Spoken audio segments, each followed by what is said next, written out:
In early December, and under the code name Operation Sodom, Colombian authorities uncovered what they claimed to be a criminal network led by Israeli citizens. Police raided multiple locations in several cities and arrested 8 Israelis under charges of sexual slavery of minors, drug trafficking, and aggravated murder, a criminal probe built over 2 years. Israeli citizens were the ones behind this cruel, criminal, and illicit practice. They took advantage of the needs and circumstances of girls and adolescents identified with this network. They reached Colombian youths to exploit them sexually for commercial purposes and subject them to all kinds of humiliation. This is how it works. Israelis, mainly businessmen and former IDF soldiers, get an all-inclusive deal in Israel for their vacations to Colombia.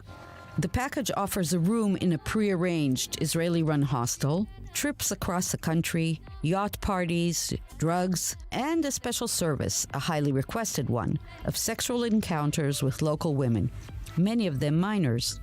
The court documents obtained by I-24 News shed light on this alleged criminal ring, describing the members of the organization, and the charges against the involved included aggravated murder, conspiracy to commit a crime, trafficking and possession of drugs, sexual tourism, money laundering, illicit enrichment, and procuring minors. Following the initial seizure of their assets, estimated by the prosecution to be dozens of millions of dollars, the suspects now await their trial, which is expected to be held in the South American country soon. This is not the first time Israelis are linked to criminal activities of this kind around the world, and especially in Colombia. In November of 2017, a similar case, naming one of the same suspects, shocked Colombian public opinion. Assi Moosh, a 45-year-old Israeli owner of several hotels, was then detained and subsequently deported. His name appears at the top of the criminal organization focused on sexual exploitation and drug trafficking. Colombian officials claim he continued to run the operation from abroad. The Colombian police are trying to show the local public that they're fighting crime, prostitution, drugs. They caught a foreigner, not a local, not a Colombian, appealed to the media, carried out a highly publicized deportation of tremendous pompousness. When the deportee had not the slightest criminal background, he played no part in the crimes attributed to him. So I have a feeling that the local police, and maybe also the legal and political authorities, are trying to score points on the back of Assi. That when they deport him, they're apparently fighting the crime that takes place in Colombia. And although there were reports in local media regarding an Interpol notice against his client, Mr. On assures us that information is false.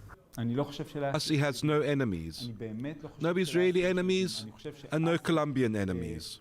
So it's a difficult feeling regarding the manner in which the Colombian police and security forces are acting. Colombia will continue to attract thousands of Israelis in the foreseeable future, and a negative effect in bilateral relations seems very unlikely.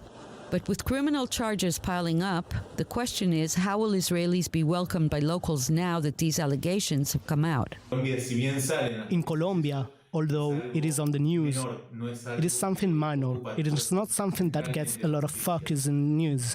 We must continue to work on the bilateral relations and promote tourism, which is one of the reasons why Israelis come to Colombia. That will continue to happen. What is certain now is that for some, the fiesta is over.